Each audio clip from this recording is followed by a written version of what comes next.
বি-2 speed bomber হলো দুনিয়ার এমন একটি বিমান যেটিকে চাইলেও কোনো মিসাইল ধ্বংস করতে পারে না। রিসেন্টলি আমরা দেখেছি ইরানের ফর্দ পারমাণবিক স্থাপনায় হামলার জন্য আমেরিকা এই বিমানটি ব্যবহার করেছে। এরপর থেকে সোশ্যাল মিডিয়ায় এর খুব বেশি চর্চা শুরু হয়। এর কিছু বিশেষত্ব রয়েছে, যেমন এটি দেখতে নিশ্চয়ই একটি ফুটবল মাঠের মতো বড় মনে হয়, কিন্তু শত্রুর র্যাডারে এটি কেবল একটি মাছির মতোই দেখা যায়।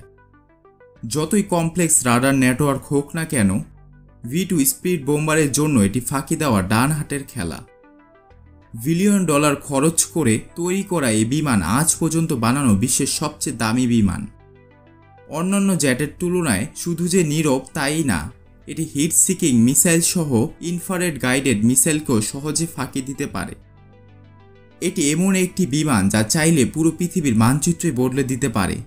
কিন্তু ভাবার বিষয় হলো, একটি 52 মিটার চওড়া বিমান শেষ পর্যন্ত রাডারে ধরা পড়ে না কেন? এর মধ্যে এমন কি বিজ্ঞান আছে যা আমেরিকা গত 37 বছর ধরে লুকিয়ে রেখেছে? আজকের এই ভিডিওতে আমরা সেটাই জানার চেষ্টা করব। এই বি-2 বোম্বার বানানোর পেছনে রয়েছে একটি এমন ঘটনা যা সারা বিশ্বে আমেরিকাকে লজ্জায় ফেলে দিয়েছিল। 1970 সালের 1 মে পাকিস্তানের পেশোয়ার এয়ারবেস থেকে আমেরিকার লকহিড ইউ-2 বিমান টেক অফ করে। এটি ছিল সিআইএর একটি সিক্রেট মিশন, সোভিয়েত ইউনিয়নের গুপ্তচর বৃত্তি করার উদ্দেশ্য। তখন সারা বিশ্বে চলছিল কোল্ড ওয়ার, যখন আমেরিকা ও সোভিয়েত ইউনিয়ন তাদের প্রযুক্তির মাধ্যমে একে অপরকে হার মানাতে চাইছিল।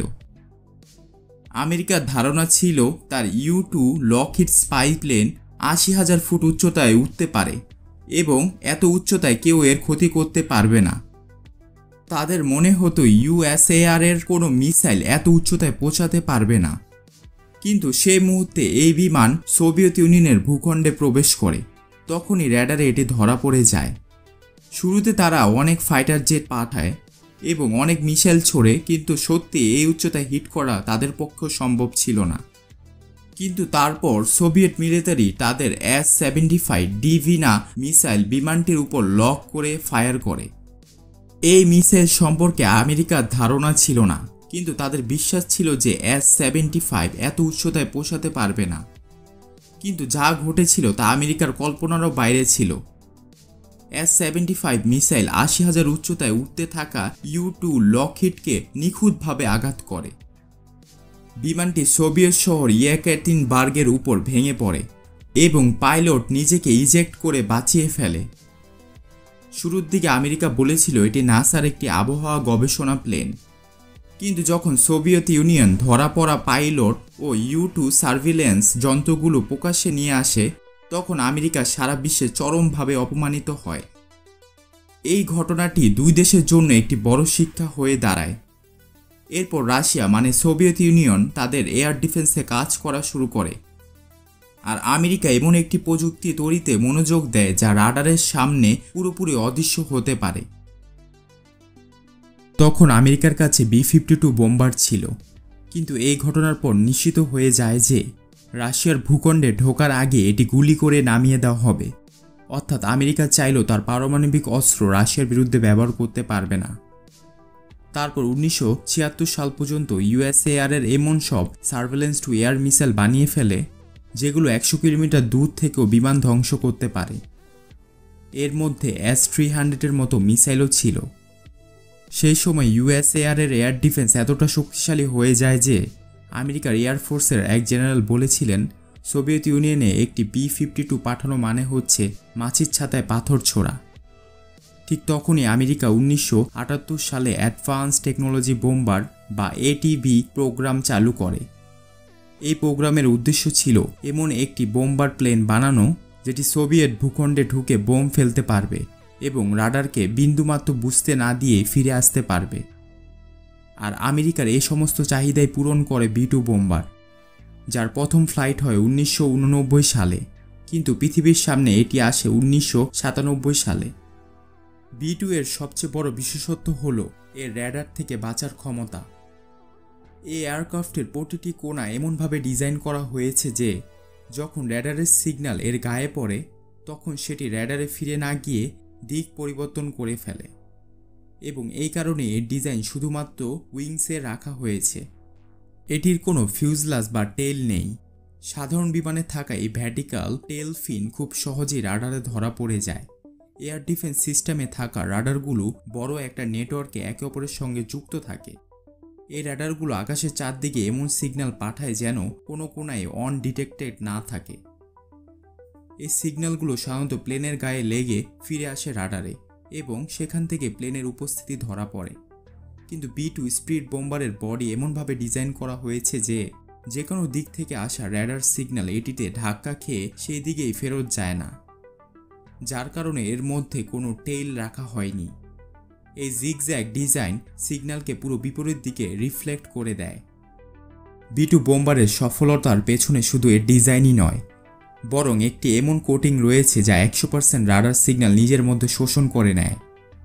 আমেরিকা এমন একটি গোপন কোটিং তৈরি করেছে যার বিস্তারিত এখনও দুনিয়ার সামনে আসেনি, কারণ এর পেছনে রয়েছে গুপ্ত গোষ্ঠীর হাত। আর অন্যদিকে এই কোটিংয়ে B-2 বোম্বারকে রাডারে 100% ইনভিজিবল করে তোলে। এর রাডার ক্রস সেকশন অবিশ্বাস্যভাবে মাত্র 0.001 স্কয়ার মিটার, অর্থাৎ এটিকে ডিটেক্ট করার মানে হচ্ছে আকাশে একটি মাছিকে ডিটেক্ট করা। তুলনামূলকভাবে বললে রাডারে B-52 বোম্বার একটি 2 বেডের ফ্ল্যাটের মতো দেখা যায়, F-51 একটি ছোট ঘরের মতো, আর যে F-17 একটি সিঙ্গেল বেডের মতো, আর রাফায়েল একটি বড় বালিশের মতো দেখা যায়। অর্থাৎ B-2 বোম্বার এদের সকলের থেকে 10 গুণ বড় হলেও রাডারে কেবল একটি মাছির মতোই ধরা পড়ে। বিমান নিরাপত্তার জগতে এই প্রযুক্তিকে বলা হয় স্টেলথ, আর এই কারণে একে বলা হয় B-2 বোম্বার। ইন্টারেস্টিং ব্যাপার হলো B-2 স্পিড বোম্বারে শুধু যে শত্রু রাডার থেকে বাঁচার ক্ষমতা আছে তাই না, এটি লো হিট সিগনেচার ইনফ্রারেড ও হিট সিকিং মিসাইলকেও ফাঁকি দিতে পারে। সাধারণত এয়ার ডিফেন্স সিস্টেমে ইনফ্রারেড সার্ভেলেন্স সিস্টেমও থাকে। এই সিস্টেম জেটের পেছন থেকে বের হওয়ার তাপ চিনে ফেলে, তারপর মিসাইল সে হিট সিগনেচারে লক করে। কিন্তু B-2 বোম্বারের ইঞ্জিন তার বডির ভেতরে লুকিয়ে রাখা হয়েছে। জেট ইঞ্জিনে কম্বাসন হওয়ার পর গরম বাতাস সরাসরি বাইরে না গিয়ে প্রথমে ঠান্ডা বাতাসের সঙ্গে মিশে যায়। এর ফলে B-2 বোম্বার তার পেছনে কোনো হিট সিগনেচার ফেলে না, এবং এই জিনিসটাই B-2 বোম্বারকে পৃথিবীর সবচেয়ে কম হিট সিগনেচার ফেলে রাখা এয়ারক্রাফট বানিয়ে তোলে। এটি এমন যে যদি একটি F-16 জেট ইনফ্রারেড সার্ভেলেন্স সিস্টেমে 100 কিলোমিটার দূর থেকে ধরা পড়ে যায়, তাহলে B-2 বোম্বার 10 কিলোমিটারের মধ্যে না আসা পর্যন্ত ধরা পড়ে না। ইনফ্রারেড রাডার থেকে বাঁচার জন্য B-2 বোম্বারকে 15,000 মিটার বা 500 ফুট উচ্চতায় উড়ার সক্ষমতা দেওয়া হয়েছে। এছাড়া B-2 বোম্বার তার পুরো ফুয়েল ট্যাঙ্ক নিয়ে 11,000 কিলোমিটার দূরত্ব অনায়াসে অতিক্রম করতে পারে। এখন আপনি ভাবতে পারেন রাডার আর ইনফ্রারেড সার্ভেলেন্স সিস্টেমে ধরা না পড়া হয়তো তার আসল বিশেষত্ব, কিন্তু না, B-2 বোম্বারকে সত্যিকারের স্টেলথ বোম্বার বানায় এর ECM, অর্থাৎ ইলেকট্রিক কাউন্টার মেজার্স। B-2-র ভেতরে হাইটেক ECM সিস্টেম লাগানো আছে, যা প্রথমে দেখে শত্রুর রাডারের ফ্রিকোয়েন্সি কী, তারপর সেই ফ্রিকোয়েন্সিতে মিথ্যা সিগন্যাল পাঠায়, যাতে রাডারে B-2 এর ভুল লোকেশন দেখা যায় বা 20টি আলাদা লোকেশনে B-2 একসাথে দেখায়, অথচ বাস্তবে এটি এক জায়গাতেই থাকে। এই সিস্টেম রাডারের সিগন্যাল রেকর্ড করে এবং সেটিকে পরিবর্তন করে ফেরত পাঠায়। রাডার মনে করে যে এটি জেনুইন সিগন্যাল, কিন্তু এটি আসলে মিথ্যা। সবচেয়ে মজার ব্যাপার হলো এই ECM কেবলমাত্র সেই রাডারকে মিথ্যা সিগন্যাল পাঠায় যেটি একে ডিটেক্ট করেছে, যাতে শত্রু ভাবে রাডারে হয়তো কোনো সমস্যা হয়েছে। যদি সব রাডারে মিথ্যা সিগন্যাল পাঠানো হয় তাহলে শত্রু সন্দেহ করে ফেলবে। এখন আসি বডির ব্যাপারে। B-2 বোম্বারের বডিতে বেশি ব্যবহার হয়েছে কার্বন গ্রাফাইট। এই বিমানটি ছোট ছোট অংশে তৈরি করা হয়েছে, তারপর এমনভাবে জোড়া হয়েছে যেমন একটি সুইচ ঘড়ির প্রতিটি যন্ত্রাংশ নিখুঁতভাবে জোড়া হয়। এখন আসি এর পেলোডের কথায়। এটি অবিশ্বাস্যভাবে 18,000 কেজি বোমা বহন করতে পারে, অর্থাৎ প্রায় 15টি গাড়ির সমান। একটি B-2 বোম্বার তার পেটের ভেতরে 80টি GDAM লুকিয়ে রাখতে পারে, যা GPS গাইডেড বোমা। 16টি B-83 নিউক্লিয়ার বোমা এবং 16টি AGM-158JASSM মিসাইল, যা স্টেলথ ক্রুজ মিসাইল। এ বোমাগুলো B-2 এর ইন্টারনাল বেতে রাখা হয় এবং দরজা বন্ধ করে দেওয়া হয় যাতে ফ্লাইট চলাকালে স্টেলথ বজায় থাকে। রেঞ্জের দিক থেকে দেখলে এটি আমেরিকা থেকে রাশিয়া গিয়ে আবার ফেরত আসতে পারে। আর যদি মাঝ আকাশে রিফ্লুইং করা হয় তাহলে B-2 বোম্বার পৃথিবীর যে কোনো প্রান্তে যেতে পারে। আফগান যুদ্ধের সময় B-2 bomber Missouri air force base থেকে উড়ে ৯৫০০ কিলোমিটার দূরত্ব অতিক্রম করে আফগানিস্তানে বোমা ফেলে এবং ল্যান্ড না করেই ফিরে আসে। সে সময় শুধু একবার মাঝ আকাশে রিফ্লুইং করা হয়েছিল। এছাড়া 1999 সালের অপারেশন অ্যালাইড ফোর্সে, 2000 সালের অপারেশন ইরাক ফ্রিডমে এবং 2011 সালের অপারেশন ওডিসি ডনে, এমনকি লিবিয়াতেও B-2 বোম্বার বোমা ফেলেছিল। B-2 স্পিড বোম্বার যে কোনো আবহাওয়া ও যে কোনো পরিস্থিতিতে উঠতে পারে। এছাড়া এতে লাগানো আছে বিশ্বের সবচেয়ে জটিল কম্পিউটার সিস্টেম, যা প্রতি মুহূর্তে রোল এবং পিচ মুভমেন্ট অ্যাডজাস্ট করে। পাইলট কেবল কম্পিউটারকে কমান্ড দেয় যে টার্ন করতে হবে, তারপর কম্পিউটার নিজেই পাইলটের নির্দেশ মতো বিমানকে টার্ন করে। এখন স্বাভাবিকভাবে এতটা অ্যাডভান্স এবং বিশ্বের সবচেয়ে নিরাপদ বিমানটি অনেক দামি হবেই। আজ পর্যন্ত মাত্র 21টি B-2 বোম্বার বানানো হয়েছে এবং প্রতিটি বিমানের দাম বিলিয়ন ডলারে, অর্থাৎ অনেক দেশের জিডিপিও এই বিমানের দামের চেয়ে কম।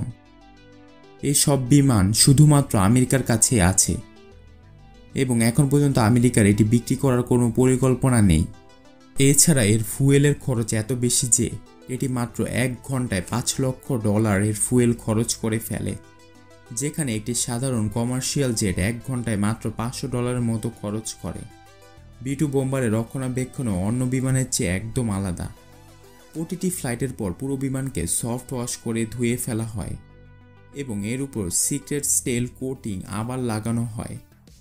পুরো বডির প্রতিটি কোণা পরীক্ষা করা হয় যে কোথাও একটা মশার সমান ডেন্ট বা ছিদ্র আছে কিনা, কারণ যদি ছোট্ট একটা ডেন্ট পড়ে যায় তবে এটি তার স্টেল ক্ষমতা হারিয়ে ফেলতে পারে। আর এই ছিল আমাদের আজকের বিশেষ ভিডিও। আশা করি অলিদ এক্সপ্লেন চ্যানেলের এই ভিডিওকে আপনারা ভালোবেসে লাইক এবং শেয়ার করবেন। অনেকে আমাদের ভিডিও দেখেন কিন্তু কোনো কমেন্ট করেন না। দয়া করে আপনাদের মতামত আমাদেরকে শেয়ার করবেন, এতে আমি উৎসাহ পাই। আর আপনাদের ভালোবাসাপূর্ণ কমেন্টের জন্য অসংখ্য ধন্যবাদ। দেখা হবে আবার একটি দারুণ ভিডিওতে।